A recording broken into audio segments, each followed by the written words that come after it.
I'm with the local CBS station. I'm just holding a few other microphones. That's great. Where do I look? At me, if you don't mind. What's your name? So, Christina. It's nice to meet you. I'm sure you've heard there was a threat on your life. A man was arrested, allegedly wanted to hurt you at this Portsmouth event this morning. Just what's your reaction to that? I think my reaction was, first, I think we don't have all of the facts, but based on what we know, I'm grateful to law enforcement for responding as rapidly and as effectively as they did. I'm also grateful to my team and even many retired New Hampshire police officers and New Hampshire police officers in local PD, and some of whom, one is a retired New Hampshire officer who helps us on his spare time when we're in town.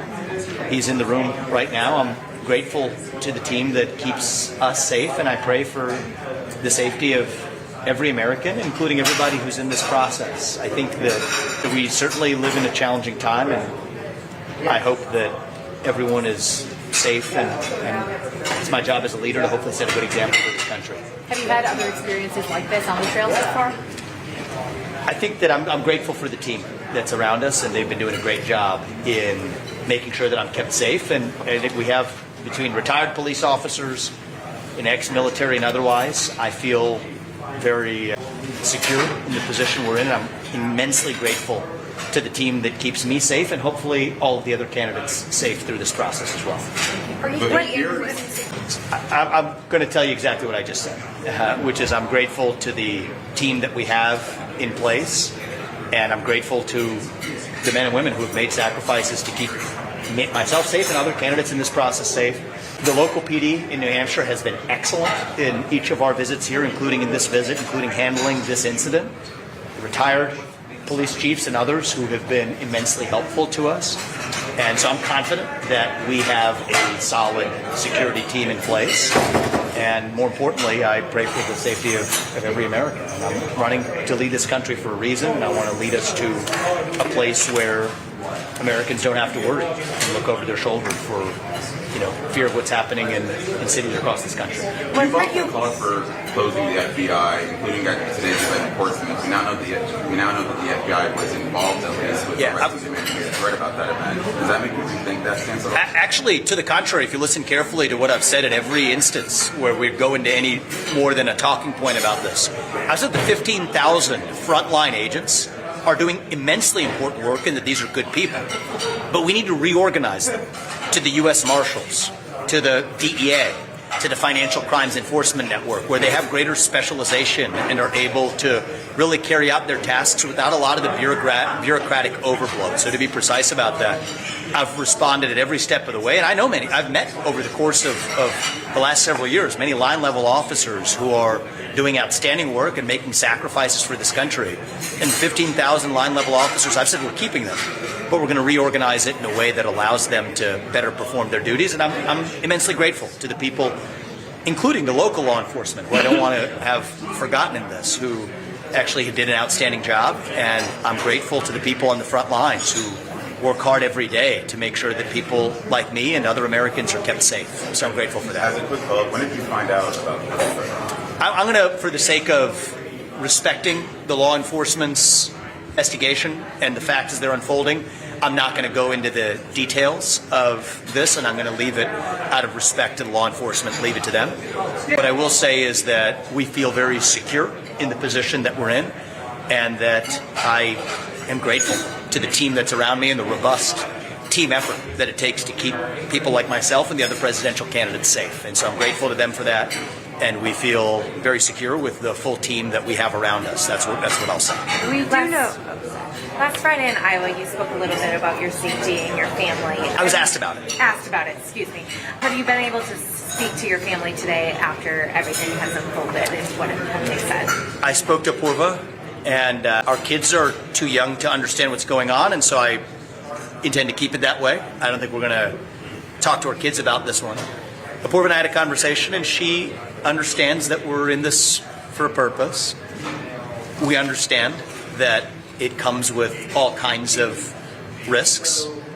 She's a hero for what she does every day. She saves and improves lives on a daily basis. I mean, she's somebody who came 3 weeks out of pregnancy, out of our first son being born. I haven't told the story much in the campaign trail, but she went to the front lines to treat patients who she knew she was going to get sick. This is in the early stage of the COVID pandemic, right? Nobody knew what this virus was. She's an airway surgeon. That's her specialty. So 3 weeks after our son Karthik was born, she could have taken a 6-month maternity leave. 3 weeks back, she was doing open airway surgery. Expectedly, got sick, and I took care of our son during that period. And I say that because she's somebody who understands more than most that we all have to make a sacrifice to do what we believe we were put here to do. And she's incredibly supportive of what we're doing. She's also a smart person, and I'd like to think that both of us have a good head on our shoulders to know that we're going to and have taken basic precautions. I think that we are very well protected.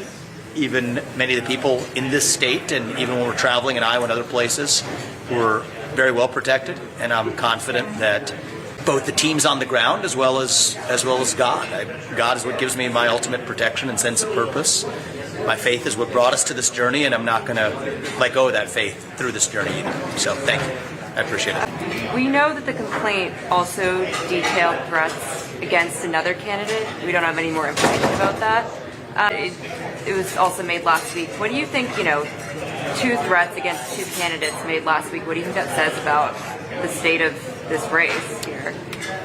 Look, I'm not going to go into the details, as I said, about the specifics. I'm going to be respectful of law enforcement to let them carry out their investigation without my comments getting in the way of that.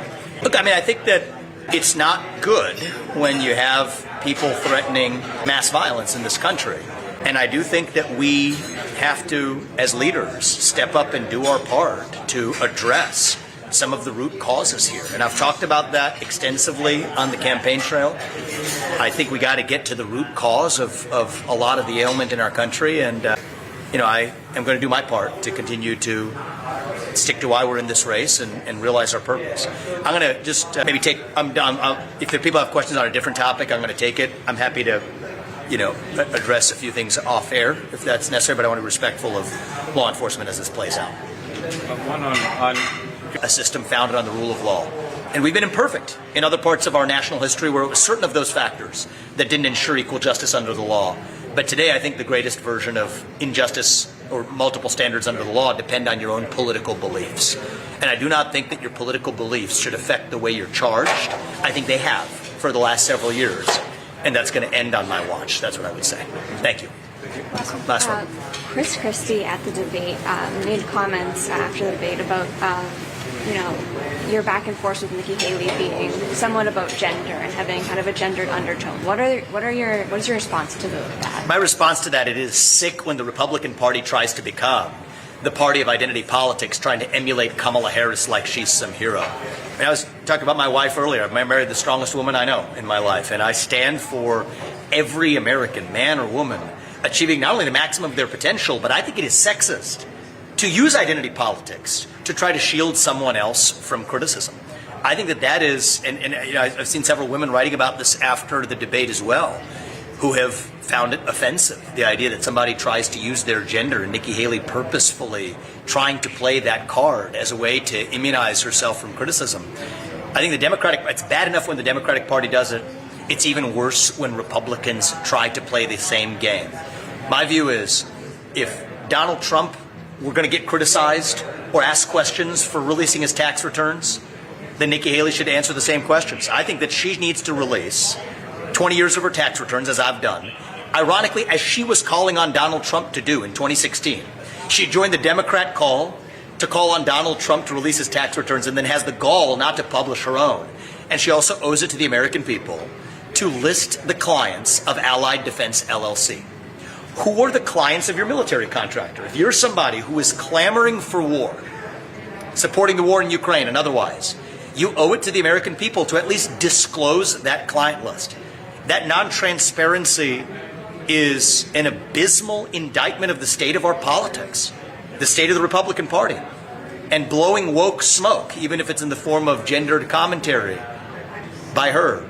That doesn't deflect. It's not going to work with me, certainly, to deflect accountability that we would bring to, as she was trying to do to Donald Trump. Well, now what goes around comes around, and playing the gender card should not be something that immunizes you from answering those basic questions. And so I call on her to do what I've done, call on her to do what she called on Trump to do, release her own tax returns, and release the client list of her military contractors so that the public knows whether her family stands to make money, as the Biden family has, from wars in Ukraine and elsewhere.